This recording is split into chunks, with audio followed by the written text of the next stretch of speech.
Welcome to the Slop Temple. We pray this video helps. In this video, I will show how to make tangerine sorbet.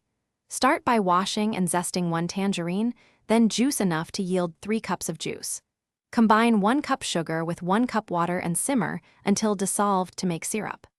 Stir syrup into tangerine juice, chill thoroughly, then freeze in an ice cream maker or freeze and scrape for texture. Gather fresh tangerines, sugar, water, and an optional splash of lemon juice for balance. Measure 3 cups tangerine juice and prepare 1 cup sugar plus 1 cup water for syrup. Heat gently until sugar dissolves, then cool the syrup before mixing with juice. Chilling the base well improves freezing and texture, so refrigerate at least 2 hours or overnight for best results.